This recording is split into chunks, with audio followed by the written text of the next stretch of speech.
What's going on, everybody? Welcome back to Talk with Flea. Listen, I got a real special guest today.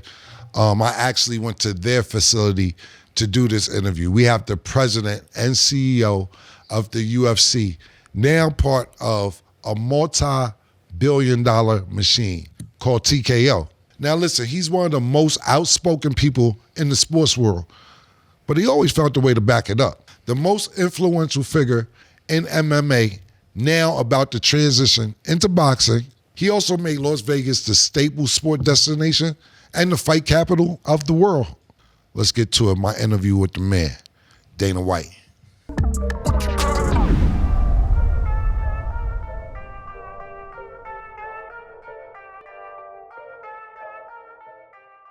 Dana, what's up, man? How you doing? Nah, thanks for doing this. I appreciate it, man. Pleasure. Thanks for having me. Nah, no problem. So, what made you originally want to get into combat sports, period? What was the first thing? That's a great question. I don't know. I was a kid and I was always a fan of all types of fighting. I mean, growing up, I was an Ali fan. I was a huge Tyson fan. I mean, even long before I got into boxing, if you go up on the executive level, there's a Mike Tyson conference room. The first two you see up there are the Ali and the Tyson conference rooms. Ali and Tyson are all over the executive floor. The UFC, I wouldn't be running the UFC today if it wasn't for boxing. But I grew up with uncles. Okay. My uncles used to watch all the big fights, and there was always just this cool buzz and energy in the house when fights were on, and I think that's how I became a fan. Got you. So I see how you started off with boxers in the Boston area. How'd you end up getting to Vegas from Boston? So my mom was a nurse, and at that time, which is late 70s, Vegas was paying nurses more than anywhere else in the country. Right. So my mom packed up the kids, the dog, and a U-Haul, and we drove cross country and moved to Vegas in the late 70s. Got you. But you went back, and that's where your gym was at, or where you was training fighters at as an adult. What made you leave Boston as an adult to come to Vegas? So when I graduated, I got a place up in Maine too, and I have family up in Maine. Gotcha. And I went back there for a little while. Then I ended up going down to Boston and living down there. And that's really where I worked at the Boston Harbor Hotel, and I was a bellman there. I was 19, and I was literally standing in the lobby one day, and I said, "Yeah, fuck this. I'm done with this shit. Right. I want to get into the fight business." And there was this guy named Peter Welsh in South Boston who was like very famous for, not just boxing, but street shit too. I got what you're saying, yeah. And, not a guy you went looking for. Right. And I went looking for him. Right. And I had this plan in my head that I was going to learn everything about the sport from this guy. This was going to be my college, Got you. And what's even crazier is that he took me in. Okay. And at that time, if you look at what was going on in South Boston, what's funny is his wife used to tell him all the time, this guy's a Fed. He's a Fed. He's got to be a Fed. Where would this guy come from? And this is weird that he's like 100%. That's me today. With anybody, it just randomly pops up. I'm sorry to interrupt. No, not at all. So I worked with him for years. And then when I came back to Vegas, I had already been in the business. And my goal was to always come back here anyway. Got you. I thought you were going to tell me because of Whitey Bulger. That's why. Well, yeah. Well, that didn't hurt. Well, I think Whitey's crew just made me get here sooner. Got you. That was always the plan, but yeah. So just in general, for my culture and my audience everywhere, we're like always fascinated with mob shit growing up. For people that don't know, because I know the story and I heard it, what happened with Whitey Bulger or Kevin Weeks, whoever, either or, the crew? They came to you, wanted to extort you, I heard, for $2,500 or whatever it was. Why you? Why did they want money from you? Did you make a deal with them? Well, I think it wasn't just me. Come up? Yeah, it wasn't just me. Right. I think that's what went on all around. Got you. At that point in time. And for people that I mean, if I told, we were upstairs earlier today talking about Peter Welsh. Like if I told you some of the Peter Welsh stories I have, like people can't believe that this is real life and this kind of stuff really went on back there. Yeah, I don't know why me or how they got fixated on me or how that happened. Right. But we were in that town and we were doing things and we were making money. Right. And anytime somebody's making money, you know, Yeah. No, I didn't know. somebody wants some. No, I totally get it. I just didn't know if it was something alone or was something No. random. I had never had any interaction with those guys ever. And actually, the first time that I had the run-in with them, the first thing they said to me is, "Do you know who I am?" Right. And I said, "No." I mean, I was in a health club at the time. This guy managed the health club. And then as they started talking to me, I said, "Oh, shit. Yeah, I know exactly who these guys are. These are guys I don't want to meet." Right. And so you literally the next day gone. No. Okay. Not after the first run-in with them. They said, It was more than one running. no. That was the first time that I saw them. Okay. Then I got a call at my house. Okay. Yes. Where's the money? Yeah, it's time. I don't have the money. Nah, it's time to go. You better have the money by tomorrow. Yeah, that's wild. You know, I'm from New York, so, you know, we're always fixated on mob shit, but like, we never had no interaction with them. So. Well, you know, what's crazy is I think everybody is fascinated by the mob stuff. Right. You know, whether it's Goodfellas or Casino or any of the great movies that have happened. Exactly. Until it happens in real life. Then it's not as cool and as whatever as you think it is when it actually happens. It's actually very surreal when you're in those situations. Yeah. Like, how the fuck is this even real life and this is possible? Right. And because that's the thing about it. You know the area, and you know, we watch, whether it's shit like The Town or all that type of shit, like, yo, that area is known for some wild shit. And you know, from a person from the outside looking in, it's like, yo, they get pretty grimy up there. Because when you start doing, I'm a nigga that just goes and starts doing background checks. So if I watch The Town, I'm like, oh, it's bank robberies up there. And so that area, the Southie area, is really wild. Yeah, no, it's true. It's and The Town is Charlestown. Right. That's another. So the other thing was when I first went to Boston, you know, after I graduated, how segregated the city was. I mean, everybody had their own section. I mean, if you were Irish, you were in South Boston. If you were Italian, you were in the North End. Right. If you were black, you were over in Roxbury. Right. If you were, Roxbury's where Bobby Brown and all those guys came out of. Yep. You know, and in parts of Dorchester where the Wahlbergs came out of. Okay. So Dorchester and South Boston border each other. Okay. So, yeah. Yeah, got you. So you get to Vegas. Even if you were, they have their own section. They got their own section there too. Everything's segregated up there. Got you. So when you get to Vegas, we already know you're in combat sports. When you see the UFC is going out of business or for sale, you call some guys you went to school with, Fertitta brothers, if I'm pronouncing it correctly. That's right. How much did you ask them for to help get the UFC? So when I found out that the UFC was in trouble, I was negotiating a contract with the old owner, and he flipped out and he said, "There is no more money. I don't even know if I can put on the next event." Right. And I said, "Interesting." And me and Lorenzo Fertitta were already talking about boxing. Okay. And I reached out to them. They were in Miami at the time.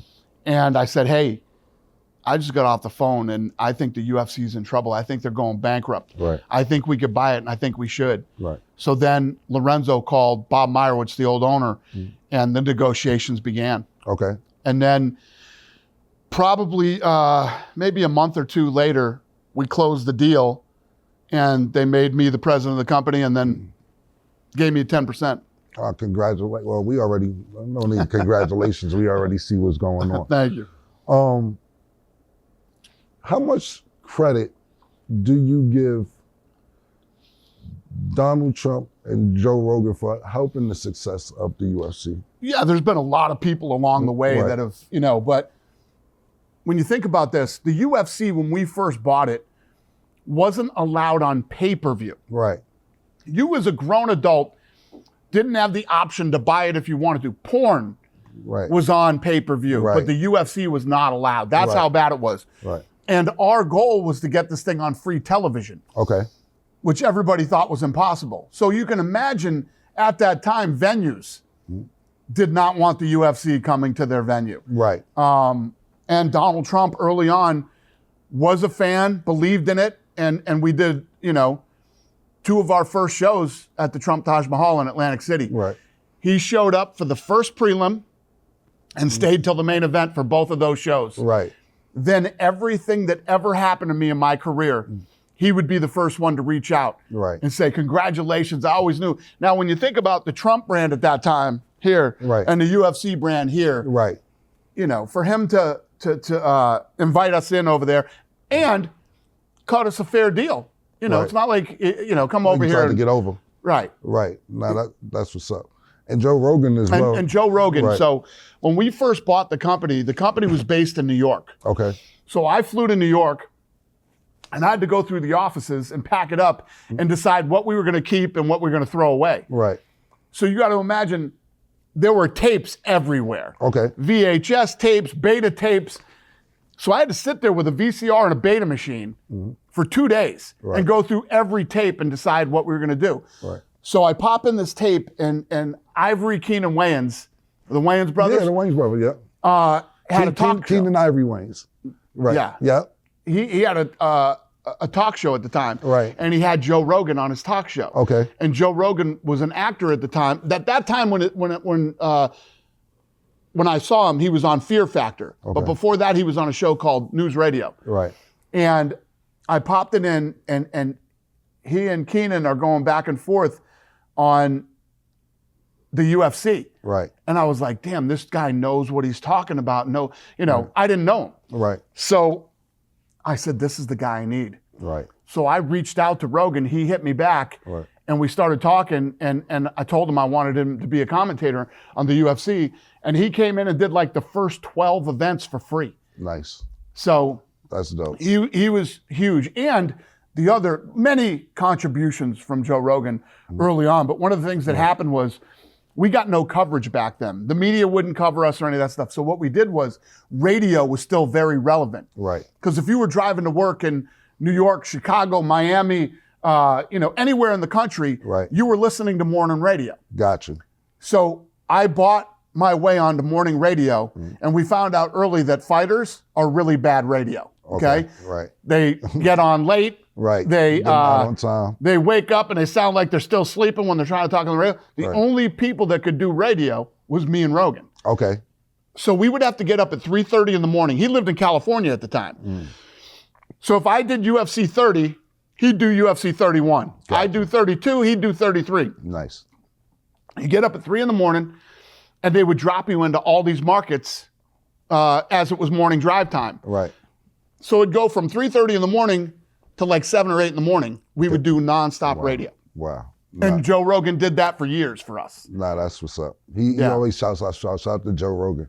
Let me ask you this, because you just talked about porn and everything else was on pay-per-view and everything else. How hard was it to get MMA sanctioned everywhere, or where you guys are promoting that? Was it already cool to do it in New York? Was it applied? No. Yeah, because that's what I'm asking, because even with me, right? You made it. I used to see it, and I used to be like, this is too much. And then maybe a year later, it grew on me. I'm like, nah, this is the shit. How did that go getting it sanctioned in all these different states? Was it hard? Was it a big deal? Did they give you a hard time? What was that process like? It was very hard, and it's funny that you mentioned New York, because New York was the last place that we ended up getting, because there was a guy named Shelley, what was his name? Shelley Silver. His name was Sheldon Silver. Right. He was the most powerful politician in New York, and he was absolutely corrupt. Wow. Now, listen, I'm not the smartest guy you're ever going to meet, Right. but I knew he was corrupt. Nobody else in the state of New York knew this guy was corrupt. Right. So he was keeping us out of New York because of the Las Vegas Culinary Union, who hated the Fertittas, Wow. right? So this guy ends up getting busted and spent the end of his life in jail because he was corrupt. Right. And once we got him out of the way, we get into New York. Now, right now at Madison Square Garden, arguably the most famous arena in the world, Yep. we're 8 of the top 10 all-time gates Wow. at Madison Square Garden. And in the next 2 years, the UFC will be 10 of the 10 top gates ever at Madison Square Garden. That's crazy, considering all the things that went on at Madison Square Garden. 100%. Wow, that's amazing. Crazy. But yes, getting sanctioned was very hard. That's what I was wondering. Took us a long time, and we had to fly all over the country and all over the world, really, to get it done, because we're everywhere. We're in Australia, we're in the UK, we're in, we do fights everywhere in the world. So we had to literally fly everywhere for the first 10 years getting this thing sanctioned. Gotcha.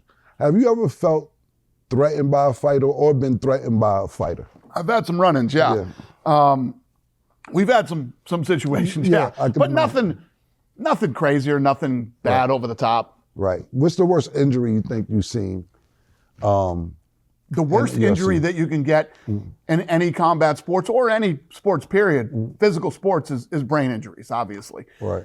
And what I can sit here and say that I'm most proud of is that in the 30 years of the UFC, we've never had a death or serious injury. When you think of the crazy fights we've had, you know what I mean? Yeah, we've never had a death or serious injury. Right. I'd say the worst injury is breaking your shin bone. Yeah, when they shin to shin, Anderson Silva, and ironically, the guy who it happened with, Chris Weidman, it happened to both of those guys. That's probably the grossest injury that you can, Got you. Other than brain. Yeah, I can imagine. Do you get people tired of asking when is Conor McGregor coming back? Does it annoy, does it annoy you? No, it doesn't, because the fact that, we had a guy that's such a huge crossover superstar in all of sports, not just the UFC. Right. That's awesome. I've seen you on Pawn Stars. Is that how you relieve some stress or just spend some of your downtime buying samurai swords? It seems like 60,000 in samurai swords. What's that about? So I spoke at Harvard University yesterday to their business school. Okay. And the guy who was interviewing me was the guy that did the Forbes story. Okay. I was on the cover of Forbes last year, and he was the guy that did the story. Right. So he kept talking to me. He kept bringing up the manosphere and toxic masculinity, right? I seen that. I actually seen the clip of that. Oh, from yesterday? Yes, I seen the clip of it. Shit, that got out quick. Yeah, it was a small clip, but I seen it. So he says, he's like, well, I've been in your office. You have guns and samurai swords. I said, what should I have, Barbie dolls in my office? I mean, you have shit that you are into and that you like. Right. I'm a guy. I grew up in the 80s, you know? Right. This is the shit that I like. But, once you start making money, you buy dumb shit, I guess I'd say. I have asteroids upstairs too. Okay. I bought asteroids. I bought fucking meteorites. Okay. I have meteorites upstairs. So did you ever see Joe Dirt? Yeah, absolutely. So when David Spade thinks that he found a meteorite, and he's trying to sell it, and they find out that it's like a Boeing bomb and it's whatever. Right. I actually bought a meteorite and sent it to David Spade. I said, "Hey, Joe Dirt, now you actually really own a meteorite." How do you go about scouting talent? I've seen somebody come up to you overseas and say, "Hey, I want a chance to fight." You give them a chance to fight. First of all, how did that turn out? And how do you go about finding new talent? Yeah, that didn't go well. He lost. He lost. And literally the only thing that I care about every day when I get out of bed is finding new talent. I mean, that's what I do. And now that I'm into boxing, be doing the same thing, on the boxing side of this thing. I'm always trying to invent and create new ways to not only find talent, but when I find them, introduce them to the rest of the world right out the gate. And that was a unique situation. It happened organically. Right. And everybody was talking about it. People were doing stories about it. Right. So we gave the kid a shot. Right. How does it work when we see you, and that's the one thing that we give a lot of credit. Well, you're gonna see, we're gonna talk about boxing in a second, but getting fights to happen immediately, quickly. Even when a fighter drops out that week, you'll have somebody replace it instead of dead the whole fight. What is that process like of finding, okay, your star combat fighter's out, how are we gonna replace that? How much of a scramble is that? And what's the process of that? It's very hard to do. Right. So when you think about boxing, and I say this all the time, tell me another sport, business, anything that's ever existed that has done trillions of dollars in revenue. Yet at the end of the day, there's nothing there. Right. Nothing. It doesn't exist. So when we got involved in the UFC, we wanted to build a sports league, a brand like the NFL, like the NBA. Right. And that's what we did. On our roster, you know, we have 1,000 guys under contract with us that we keep busy and we keep making money for throughout the year. So it's no different than, you know, the Patriots are playing the New York Giants. All right. One of the guys gets injured, they've got another player that's going to come in. Absolutely. Right? Now in boxing, if a guy falls out, they have to cancel the whole show. Right. So all the money that's been spent, all the time, people bought tickets, people bought flights, everything gets canceled because one guy fell out. That doesn't happen here. Yeah, I see. It just happened this weekend. It just passed, actually. So I was wondering about that. And I will get boxing to a place where the same thing will happen with boxing. Let's talk about, because this is a business of opportunity. Right. Right? Yep. If you're one of the guys on the roster out there that isn't a world champion, you're always looking for an opportunity. And what we do is we give people the opportunity to succeed. Absolutely. Let's transition into boxing. Zuffa boxing. How did this come about and who's involved? So I've been talking about getting into boxing for years. I mean, even when you just asked me about when I called the Fertittas about the UFC, we were talking about boxing then too. Right. And the timing just was never right. Now that, you know, Sheikh Turki has gotten involved in boxing and, you know, it took that Saudi money to make the fights that have been made in the last 2 years. And this guy, Sheikh Turki, is a fanatical boxing fan. He loves the sport, and the timing was right for me. I seen in the beginning you first started talking about Turki. Are they making money or are they just making the fights happen that they want to see? Is it a profit for him and what he's investing into the fights, or is it just something that he wants to see and fuck the profit? Well, you know what this is to him? Meteorites. Okay. Samurai swords. You know what I mean? on another level. This is meteorites and samurai swords to this guy. Gotcha. Right? So to him, he loves the sport. Gotcha. He's a fan. And, you know, I think he was looking at the state of boxing and he said, I think that I can make these fights and I can make great things happen in the sport of boxing. And he was right. What that guy has accomplished in the last 2 years is incredible. But at some point, no matter how much money you have to build a business. Right. Because losing money is never fun. Right. Right? So I believe that he came after me to turn this thing into a real viable business. Right. That's what I do. But I mean, not even just him. People have been talking about you coming into boxing for years or advocating for you to come into boxing because of the great job you've done with the UFC.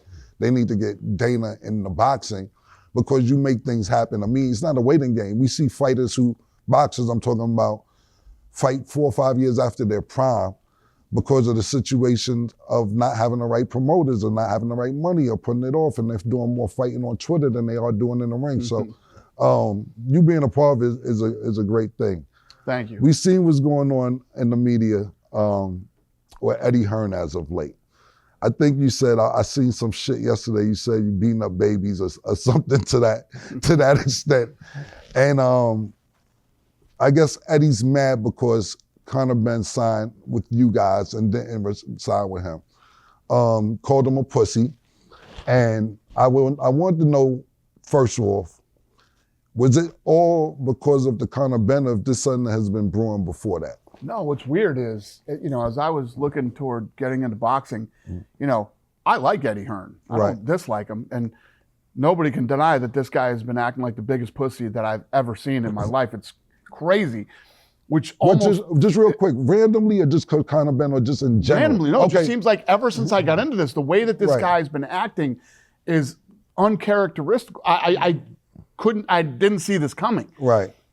And I actually... When I got into this, I'm like, I like Eddie Hearn. Right. I'm not going to mess with Eddie Hearn at all. I'm just going to do my thing or whatever.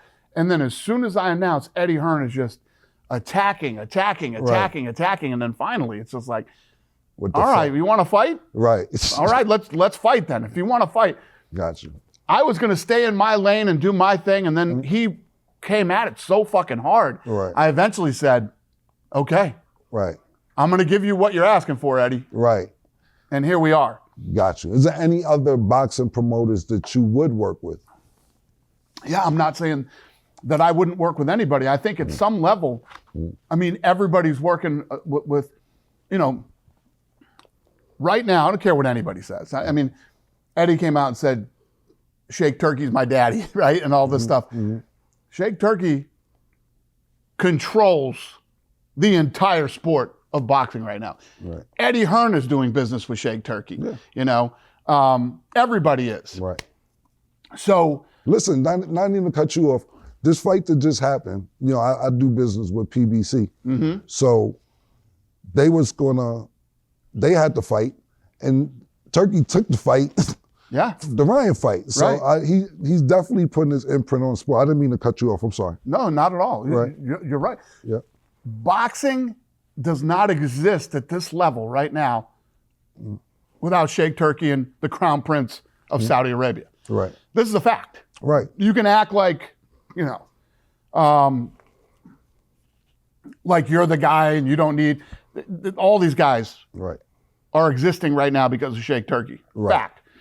I am involved with Sheikh Turki. This fight right here, this was our first fight that we did. We broke every record at the arena. We broke the arena stadium records. Right. We broke, we were number 3 biggest gate all time. Wow. You know, but this fight here happened because of Sheikh Turki. Right. Canelo Crawford doesn't happen without Sheikh Turki. Got you. Have I made it clear that Sheikh Turki? Turkey is running.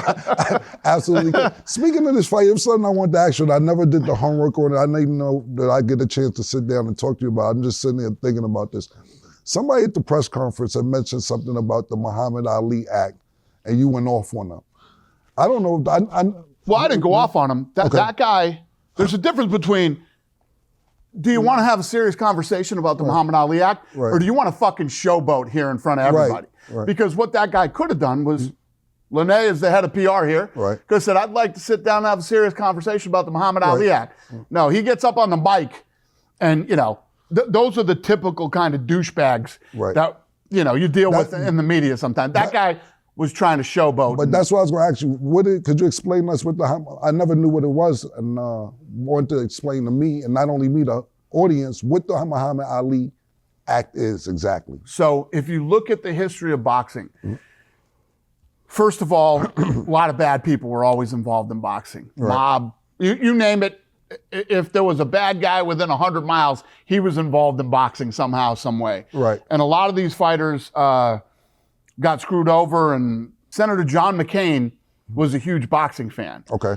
So John McCain came in to clean up boxing, and he's also the one who banned the UFC in different states and banned the UFC from pay-per-view. It was Senator John McCain. So we had to actually work with McCain to get this thing regulated and do all the right things with the UFC. Right. So he's the one that was spearheading the whole clean up boxing thing. But even though his intentions were good for the sport of boxing and for the athletes, it ended up killing the business. Gotcha. You know, you can't run a business with the Muhammad Ali Act. And as we started getting into amending, we're not changing. Let me tell you what you don't want to fucking kill. But what is it though? Let me tell you what you don't want to kill. Right. Something that has Muhammad Ali's fucking name on it. Right. You know what I mean? Right. And there's no bigger Ali fan than me. Right. And so what we did is the Ali Act will exist, every fucking word, exactly the way it is right now. Right. But we're expanding it. You know what I mean? Expanding it. So for these guys like... But real quick, what is it? Like, what is the act for? Because for people that don't know, because you're saying you're expanding it. To dive into it, it's complicated and how the business works and how the business runs. Okay, and, got you. You know. Got you. But we're expanding it. Okay. So it's not going away. Got you. We're not trying to kill the Muhammad Ali Act or change a fucking letter or period in there, or a comma or anything. Right, got It's you. going to exist exactly the way it is. Got you. We're expanding it. And these guys that are going out, Eddie Hearn, who lives in the fucking UK anyway and doesn't live under the fucking Ali Act unless he's in America or dealing with American fighters. Right.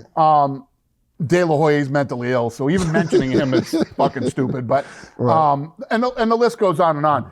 But these guys can all operate and do. The guys that are yelling the loudest about it are part of the problem. Okay, got you. These guys are part of the problem. Got you. And they know it, and they know what they're doing, and obviously me coming in, and the sanctioning bodies. Right.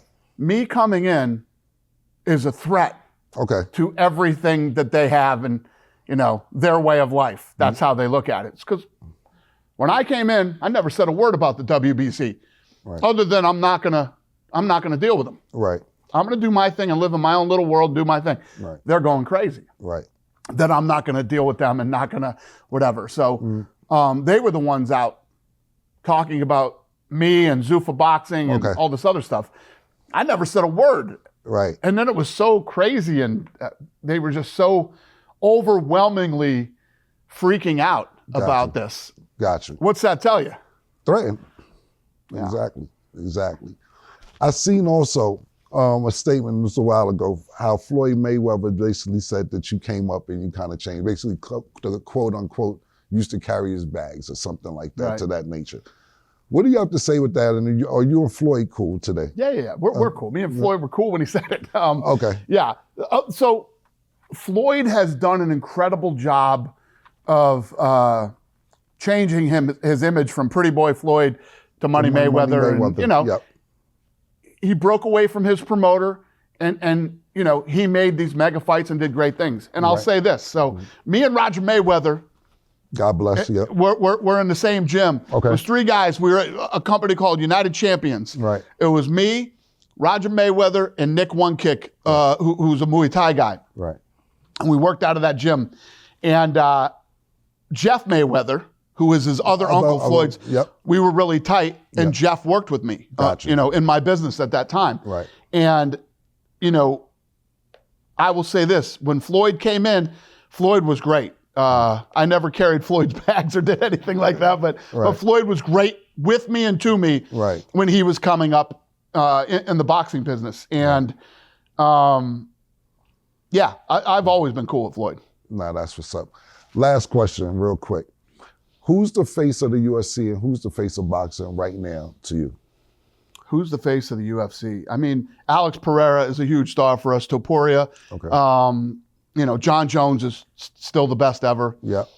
Amanda Nunes is coming back, greatest female fighter of all time. Okay. And then in boxing, I plan on Jai Opetaia being the man here pretty soon. Gotcha. We're really excited to have him, and we're going to do some big things with Jai, and then obviously the signing of Ben is big. We're going to do some great fights with him and see where his career goes from here. Got you. Dana, thank you so much. I appreciate you. Thank you. Thank you, man. No, thanks for coming. Anytime, man. We'll be back on Talk with Flea.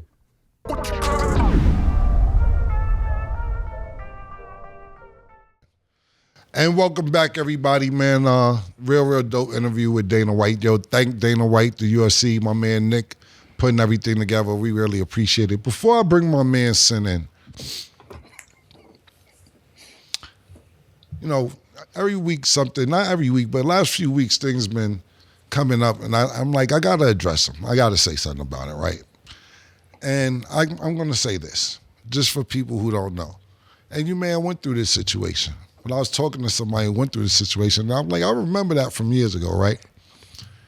If you're with somebody in a relationship, man or woman, you could be a woman with a man with a woman with a woman, and that's it. But I'm just saying, right? I'm saying that's all I'm willing to talk about. If somebody tells you, right, yo, it could be from the oven. It could be now. What I'm about to say, it doesn't have to be last night or the night before. It could be from a year ago, from 2 months ago, from 8 months ago, from 3 years ago. If they be like, yo, that night I got drunk and I didn't even remember nothing. Some foul shit happened.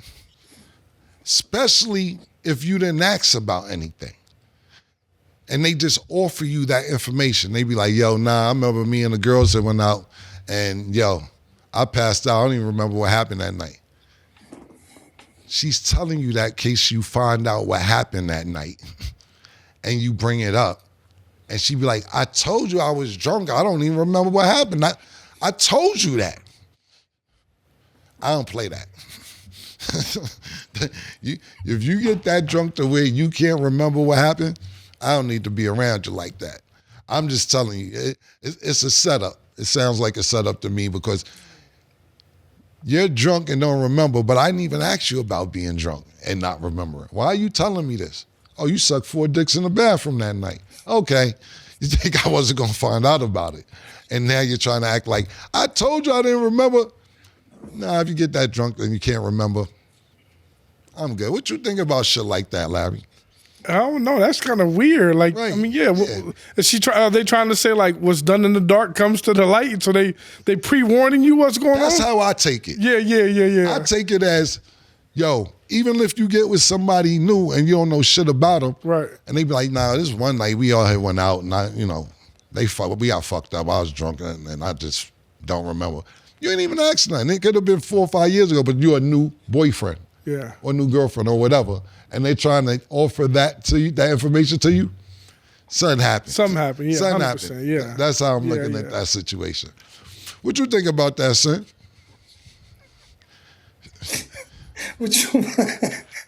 I'm gonna be mad about it. I'm gonna find it a little crazy.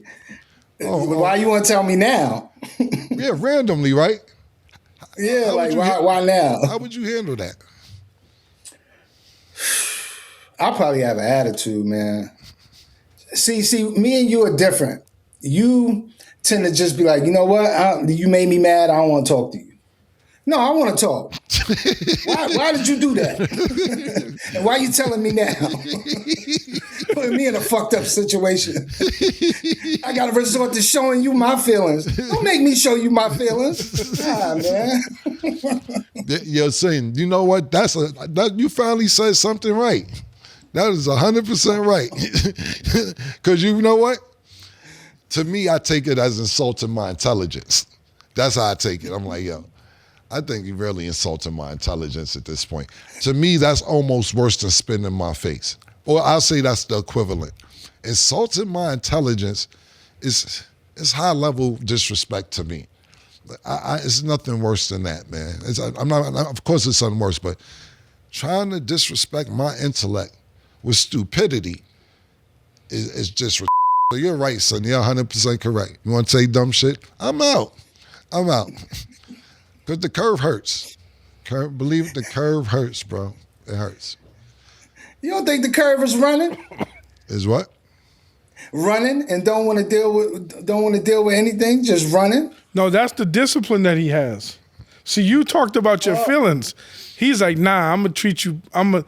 Because he ain't lying. That curve does hurt. But what if he want to talk about his feelings? Nah, he don't. Nah, what's that nigga symbol? What's yours? Aquarius? Yeah. Oh, no, them niggas don't talk about nothing. Yeah. No, they don't. See, if you haven't figured it out, them niggas don't talk about nothing.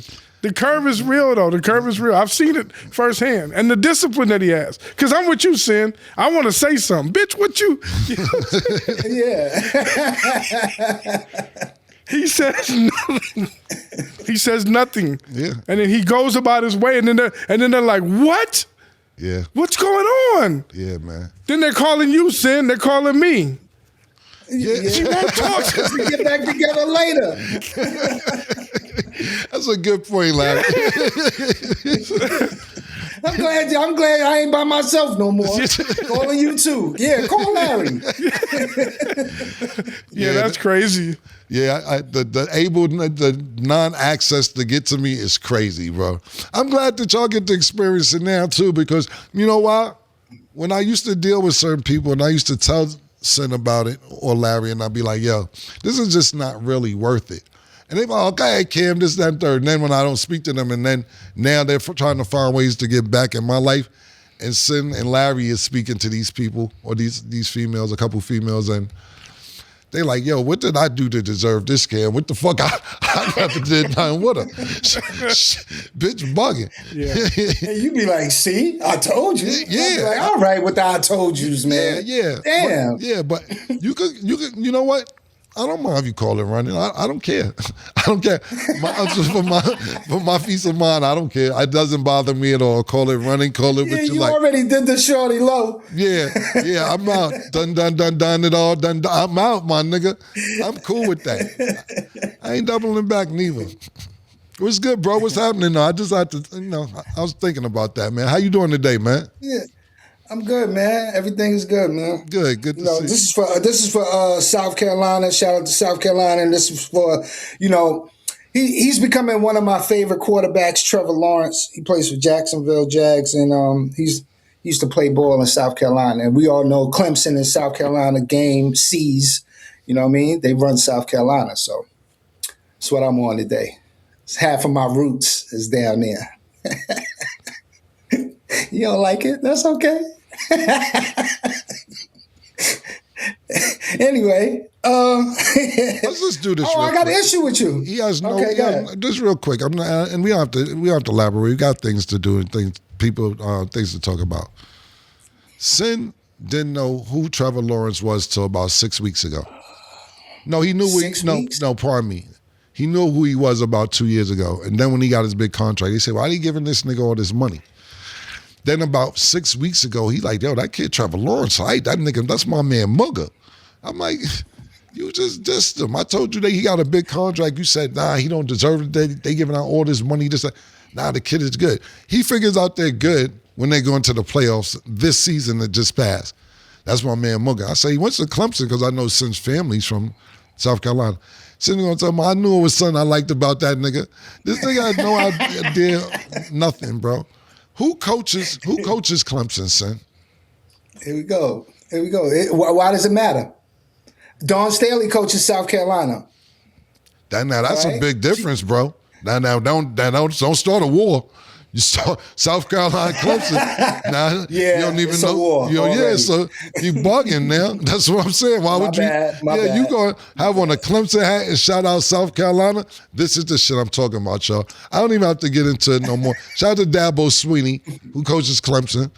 Sen, what's going on today, man? What's happening, bro? Sweeney. Yo, I got an issue with you. You talked about. It was a situation y'all talked about. It is what it is. 8 a.m. Eastern time. Y'all talked about a guy that said "nigga bitch" while Michael B. Jordan and Delroy Lindo was on stage presenting an award.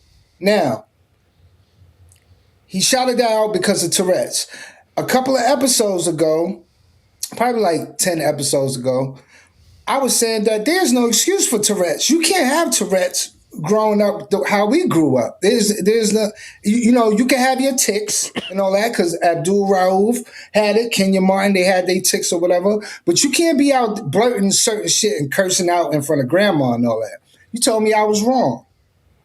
Now you agree with me on it is what it is. So can you tell me that I was right? You said there's no excuse for him saying nigga bitch in a crowd. How did you know that word?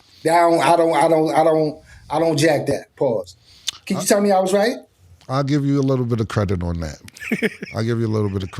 You get some credit on that. I do agree with that. Because Mace, you know who made me realize it? Because Mace explains things better than you do. Mace, he had a better way of explaining it. And I didn't realize, even after I did my take on that yesterday, I even want to elaborate on it a little more. When I did my take on it is what it is about this situation. So it was somebody on, it was an award show, and it was Michael B. Jordan, and I can't remember the other actor's name at the time, but he's a familiar face. After I did my take, I realized it was the actor. He actually did a news clip with other white people that were saying something about the word nigga. And he was like, look, y'all want to say nigga? Say it. And it's like, come on, man, don't do that. He's like, say it, nah. He was like antagonizing these other white people on this platform. And it was a big clip. It went viral. A lot of people seen it. So for that guy with Tourette's, to see him and blurt the word nigga out, listen, I don't want the Tourette's community saying I'm wilding and anything else, but it's wild coincidental. And I think when the way Mace explained it was that you don't just make up the word nigga. Somebody told you the word nigga, or you seen the word nigga somewhere, or you're watching TV. You don't just randomly see two niggas on stage. You could have yelled out pussy. You could have yelled out doggy style. You could have yelled out sniff cocaine. You could have yelled out I stick it in bitch's ass. You yelled out bitch nigga with two niggas. And not only that, one of the niggas up there had a big serious conversation about the word nigga. If you want credit, fine with me. Take the credit, son. I'll take it. Yeah, man. I'll take it. Thanks. What you gonna do with it? You gonna shopping? No, it's just me. It's for my notes. Okay, there you go. You know. Okay. Another thing, since you brought up murder, I didn't. I do know that murder don't forget shit, certain shit, and he said on It Is What It Is that he always had a problem with Charlemagne. One, did you know that? Did you know that he always had a problem with Charlemagne? It's a 2-part question. No, I did not know that. Okay. And 2, are you gonna say y'all all in the room together, are you gonna call Charlemagne and maybe talk to him, but so whenever y'all 3 together in the same place or whatever, it don't be weird? Or you just gonna leave it alone? Because Murder do feel a certain type of way about that. Well, you must not have seen the show the next day. Murder cleared it up and said he doesn't feel a way about Charlemagne. He was just addressing how he wants to be better in media. Talking about Mace, talking about himself, saying that he used to watch Charlemagne when he didn't do media and be like, why is this guy always talking about me? So Mace said he didn't want to be that person to always say something negative about somebody else for no reason. Just, people have their opinions, but he was saying that when it goes on and on and on, it seems like you just have a personal problem with somebody. And Mace was just basically saying he didn't want to be that person. But on the show the next day, Mace cleared it up and said he didn't have a problem with Charlemagne, but he just thought he would bring that up and address that he wanted to work on his media skills to get better as a journalist. So he said he doesn't have a problem with him. Yeah, I didn't assume a problem. I just said, just in case y'all all three be in the same room, you want to have a conversation, just so it won't be weird. I'm not even saying a problem, just so it won't be weird. You always want me to mediate some shit, bro. Like, why do you always want me to be the mediator out of everything? Because you know why? You know why? Because you can. And sometimes you don't. And I'll be like, yo, can you do that? No, I'm not doing that. Why? What's the problem? People get paid for shit like that, bro. Consulting, mediation, this shit is a full-time job for some people, man. Mediator. Yeah, they get paid 6 digits, my nigga.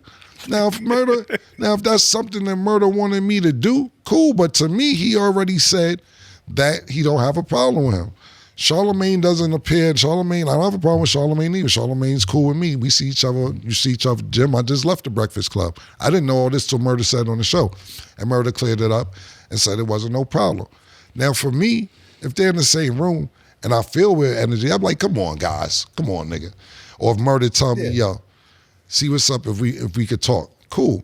If everybody's minding their business and doing everything else, to me, it makes it weird to when, let's say it's an award show, right? Let's just use an example. You're at an award show, me and Mace over here doing our thing, Charlemagne and Envy over there doing their thing, I go speak, Mace don't. I'm just saying an example, not saying he wouldn't. To try and force something is weird. They on their side of the room, we on our side of the room, ain't no problem. And trying to be like, yo, go talk to him. Because I can see somebody doing that to me. Like, yo, I know y'all niggas ain't speaking, but you ain't want to holler? No, we at a war show. Yo, this ain't the time to do this right here and there. That's the type of nigga you is. Fuck the whole vibe up, and nobody's even bothered. Everybody's cool. You was like, yo, introduce this nigga to this nigga, because this nigga stab niggas and this nigga shoot niggas. You done that to me before. In previous occasions. I remember. Yeah. You know what you did? Yo, so-and-so, this so-and-so. Yeah. I said, that's it. Yo, Larry, like this is what I'm saying. We know some tough niggas. One nigga get busy, another nigga get busy. And they be kind of around the same circles once in a while. Since say, yo, you don't want to introduce them so they know each other? I said, all right, cool. Yo, this so-and-so, this so-and-so. Yo, what's up? And I walked off. I don't know what he want from me. I don't know what else I'm supposed to. What else am I supposed to say after I introduce them each other? Yo, you know this nigga got. he stabbed niggas in the neck. You usually go for the gut. Y'all, the combo could be crazy. But I don't understand what I was supposed to say after I introduced these niggas. This nigga talked about it for months. Oh, you just introduced niggas and walk off and this, that, and that. I don't know what else you want me to do. I introduced them and walked off. Tell the whole story. You know why, Larry? Yeah, tell it. Wow. Me and him was talking one day. We like, yo, this wouldn't be good if these two niggas bump heads one day.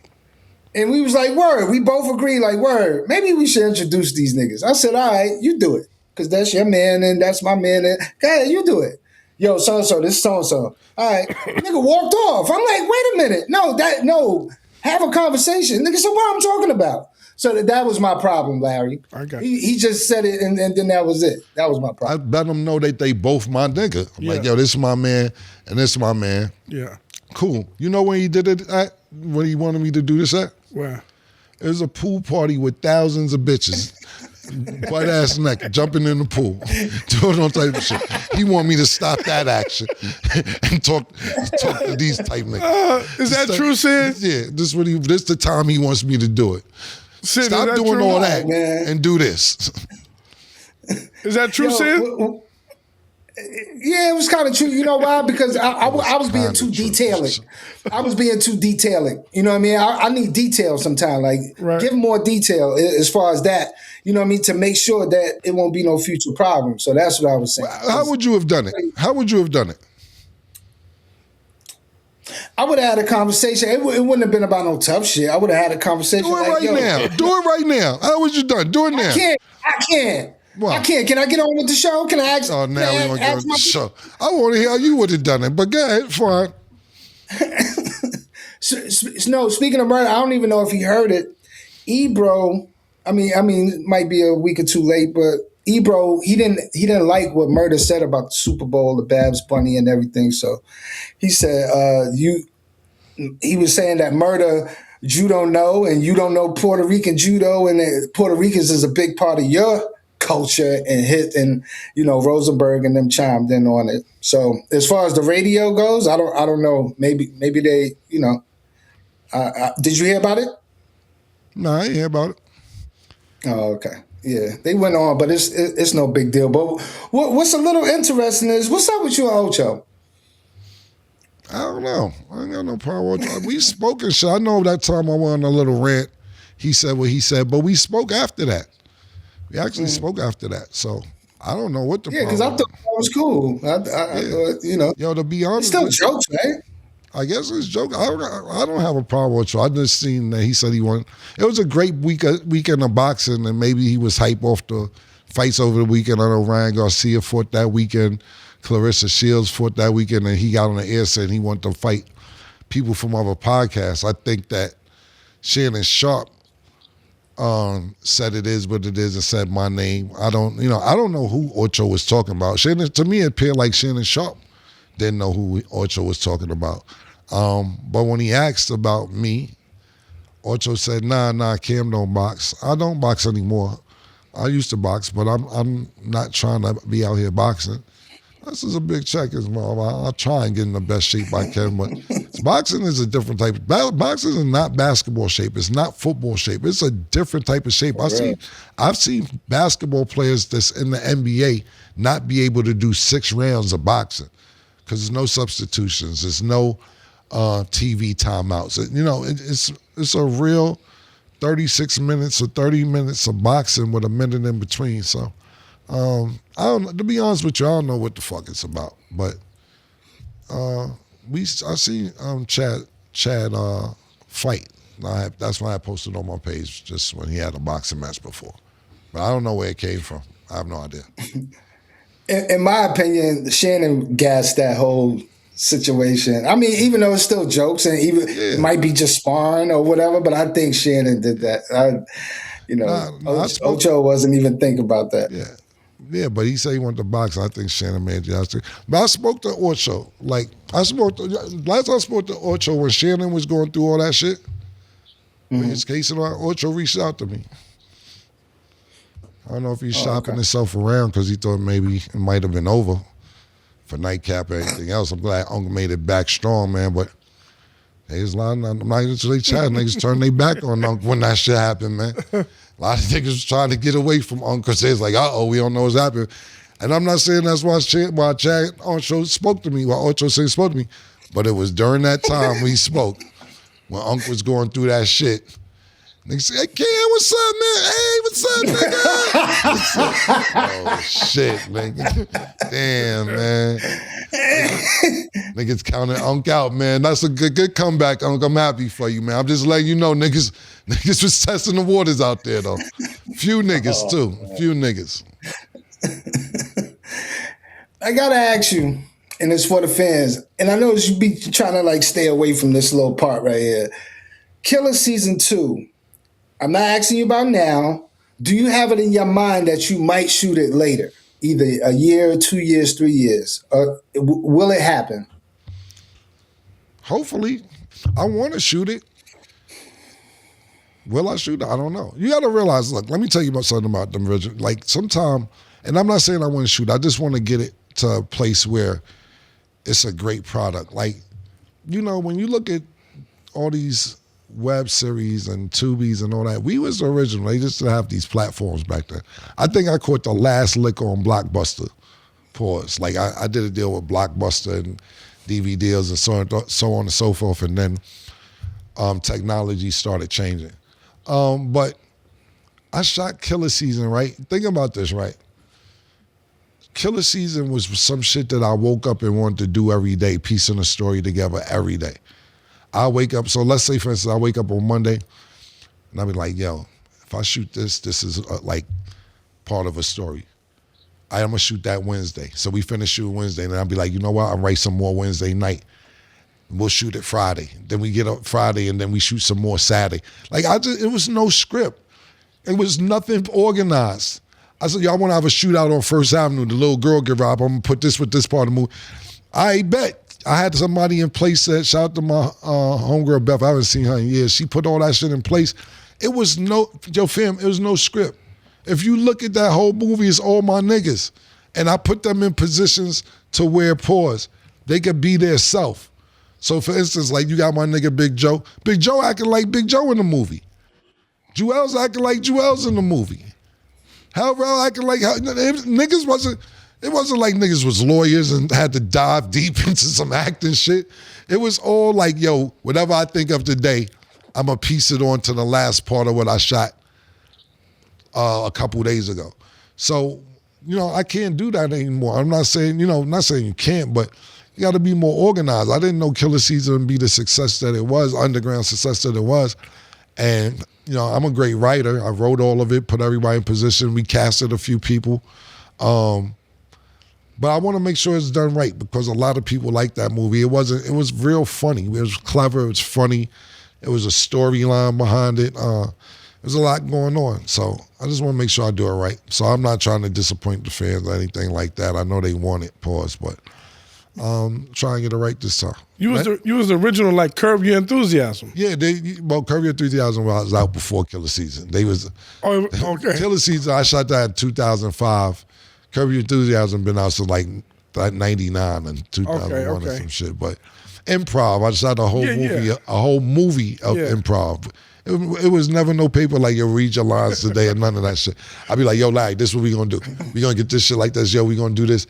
And that's how it was. Everybody in that movie, even God bless the dead, my man Chubbs, I had the Ohio portion of it. British on First Avenue shooting little girls. It was all off the dome, pause. It's like if you go in the booth and freestyle and it turns out real dope. But now you got to say, okay, here's the second album. I can't freestyle the second album. You know what I mean? And technology changed, so we'll get it together. We'll try and get it right. That's the only thing I'm holding off on because people love it so much. I don't want to disappoint.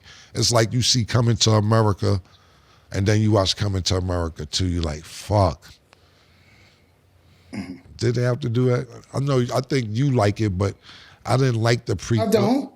No, I'm about to say another movie. I was saying, I think you said you liked it, but I didn't like the prequel or part 2, The Belly. Like yo, it's Belly. Yeah. Okay, sorry. Like, yeah. Like, you don't want to fuck it Yeah, up. I didn't like that. Yeah, you don't want to fuck up some shit that people like a lot the way they're so disappointed. When part 2 comes out, you be like, nah, I waited all this time for this, especially coming to America. That was one of the biggest disappointments of my adult life, loving that movie so much as a child. So I just want to make sure I do it right. One more little detail before we move on. In Killer Season, shout out to that little girl at the time she did her thing. What was that? Because it wasn't spit. So people always wanted to know, like, what was that was in her face? It was water and soap, I believe. It was something that wasn't going to damage her face, but, it's part of camera tricks as well. So if you look at that scene, you just see me spitting, but you don't see what I'm spitting on. Then when you go to the little girl, you just see something hitting her face. But we sprayed like a tss on her face so it looked like a spit. It's camera tricks, but I didn't spit on it. People were like, Cam, you foul for spitting on that little girl's face. Yeah. And I didn't spit on her face. But at the time, our parents was willing to take the money for her to spit on her face. I remember shooting that scene, and they was like, okay, Cam, she's ready. And I'm like, all right, cool. So we did the scene, and they was like, you're not going to spit on her? I'm like, no. I'm not going to spit on your daughter. No, we're about to shoot the part where it looks like I spit on her, but I'm not actually going to spit on her. All right, because they told us that what we was doing. I said, that's what the scene calls for. But, that's part of watching the movie, too. If you look at that storyline from the movie, is that some robbers came and tried to rob me and ended up killing my niece in the movie. I seen the same robbers, one of the robbers, and he was with a little girl. And I was shooting at him and he ran. So I'm sitting there debating, the little girl standing there, I'm sitting there debating, damn, he killed my niece. Do I kill his daughter, niece, whatever this little girl is related to him? And so instead of killing her, I spit on her. And that's how I felt like instead of, I didn't want to kill a kid, just in all acting. I didn't want to say, damn, he killed my niece, so I want to kill his daughter or niece, whoever. So that's why I spit on her. People don't even know why I spit on her. They don't even put the storyline together on why that happened. But yeah, classic scene. But I didn't really spit on the little girl. A name that you haven't mentioned in maybe about 10 or 15 episodes. You don't have a crush on Nia Long no more? Is it somebody new? Thing about it is, look, Nia Moore will always be my Nia Moore. Nia Moore. My Nia Moore will always be my Nia Moore. When the sun meets the moon and time flies and you're having fun and the stars equivalate, then we're meant to be. But I don't chase, I attract. I give you a couple seconds of my time. I'm not saying that Nia ain't worth chasing, but it's just never been in my character. I see her, I salute her, I give her props. I don't want to be disrespectful. If it happens, it happens, man. But I do more attracting than chasing, brother. You could sleep in the streets or get in the sheets. It's one or the other. This nigga always trying to do bars, man. I just asked you a simple question. Nah, Larry, am I bugging? He used to be like, yo, Nia, what you call it, Nia Moore? I haven't heard her name in months. I was kind of looking forward to seeing them together. I really was, especially when they was at a party and she took the picture with him. I was like, man, this nigga really could end up, I thought it was going to happen, but. You got to realize this with Nia, right? Let me tell you one thing for sure, two things for sure. Not saying she wouldn't dig a nigga like me. I think she would, absolutely. But my image may not good for her. We have to creep and do it on the low because, like, why you with Cam? That nigga that you got to take a chance on a nigga like me. R.I.P. That's why you had, like, when you be around a nigga like me with personality, why you think about this, right? If you going off, and this super duper pause, if you going off New Edition, right? And I'm talking about them days. Who was the least attractive? Pause, super pause. I'm just saying if you're looking at them. I'm saying pause, right?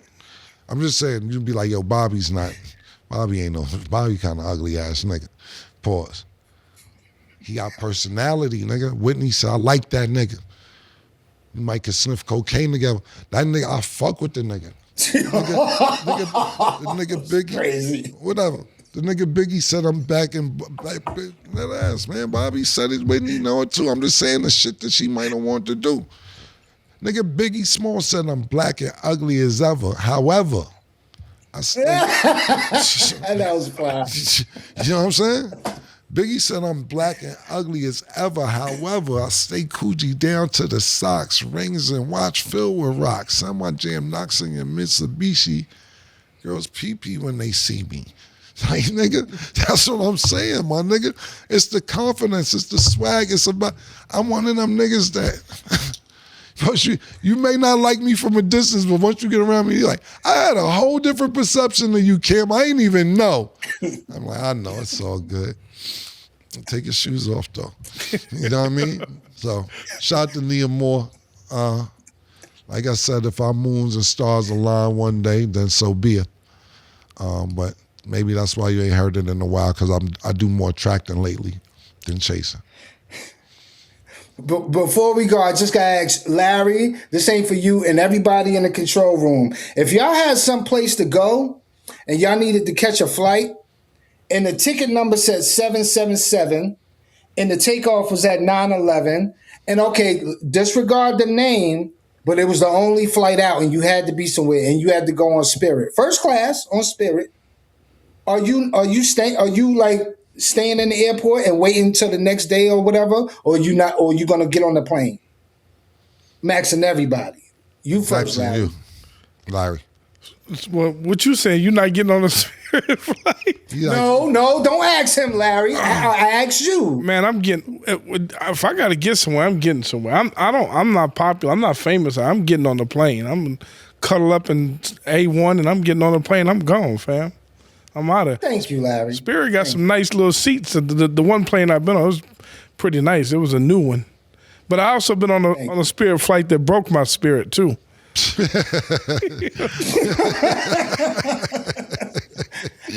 I say this because his superstition about 9/11. Hold on. I'm gonna let you finish. Me and who else? Go ahead. Of course, murder. Yeah. Of course. You know they the brothers, the panel. But we didn't do it together, pause. You asked me a question. Same way you asking Larry now. You asked me a question, then you call Mason, ask him the question. But go ahead. Tell him the answer. And I bet you in the control room they agree too. Get on the plane, bro. The time takeoff was 9/11. Okay, everybody knows the tragedy that happened 9/11. In the 2000s, it ain't like it happened 1,800 years ago. It happened in the 2000s. And then the flight number says 777, which means, you told me about the sign of God, of the angels. Mm-hmm. And then the flight name is Spirit. He says it's all a coincidence, and I'm not getting on. And he had to be somewhere. Didn't you have to meet Dana? Probably you had to be somewhere. I met Dana. Did you see? You didn't just watch the interview? It happened, right? Okay, but I'm just saying, right, got there sooner. So yeah, he's absolutely correct. I don't fly Spirit Airlines. I have nothing against Spirit Airlines. I was actually trying to get to town a couple days early. I had time, but I wanted to get back to make sure I was back in time. The only flight they had was at 9/11. I didn't like that. I didn't like the flight that was 9/11. Then the flight number is 777, which means angel, related to God. And the flight company is Spirit. I have that ticket. I'm good. This is ridiculous. I figured I would have started walking in Vegas. I'm not getting on that joint. Did the plane land? Because you paid for it. You didn't get your money back. Did the plane land? I actually did get my money back, son. Did the plane land though? Oh, you don't like I got so you my booked money it. back. You booked it and then saw all of that stuff and said, nah. Yeah. I said nah. He was at the airport, Larry. He was at the airport. No, see, so you're missing the point. That's not what happened. The flight that I was getting on before that, I was at the airport for. I was calling you when I was leaving the airport, because let's say I think my flight was at 5. The Spirit flight was at 9:55. So I was going back to the crib and it was like, I got time. But then when I paid attention to the flight number, I didn't pay attention to the flight number when I booked it. 911-777 Spirit. Sorry, then he said, call Mason, ask Mason. Mason said, nah, he ain't getting on neither. And I didn't get on. And I'm happy everybody made it safe. I didn't read about anything, so I'm really happy everybody made it safe. It's a waste of time. It's too superstitional. That's my word. Too superstitional. Yeah. Yeah, well, you knocked on wood now, right? Pause. You used to say that was dumb. Yeah, I should. I I didn't want to start that. You're not supposed to knock on wood. They say when you knock on wood, it summons the demons. Right, but who's they? Tell him. But hold Tell on, him. who's they? I don't know. Exactly. That's just, and some people say, and then I got the they that say they say you should knock on wood. Like that's what I'm saying. Who is they? I'm gonna find that on Alienated. We're gonna talk about that on Alienated. That's what I was really about trying to get alluded to. Sen, Larry, why don't you tell them when your show comes on the Your Welcome Network, Alienated, numbers are going up. I can't wait to get up there. Tell them when it comes on so people can watch. Tuesday at 6 o'clock, Friday at 6 o'clock. Did you know? Eastern? Yeah. Did you know you're not supposed to blow out candles either? You're supposed to take your hand and blow. Hey, listen, I'm just finding these things out too. For real. He don't need no more superstition, Larry. No, you're not supposed That to blow nigga out is your candles. You're supposed to, it blows deep. Man, listen, we'll talk about this on the show next Listen, time. man, I was in the club one time, right? I was in the club. I used to have a club in Cincinnati. Shout out to my nigga Drew. He had a book called Thomas. And I had a blunt, and I was about to light my blunt in the candle, and Carl Thomas grabbed my hand. He said, Kim, don't do that. All the demons from the club is in there. I said, well, give me a motherfucking light. He grabbed the shit out of my hand and said all the demons from in the clubs was going into the candle. Carl Thomas the singer? Yeah, Carl Thomas the singer, man. Yeah. He told me that shit. So maybe y'all may need to get him more Alienated to get him more of this shit. But yo, thank you, Larry. Thank you, Sen. Make sure you tune in Alienated. And thank you for tuning in to another week with Talk with Flea.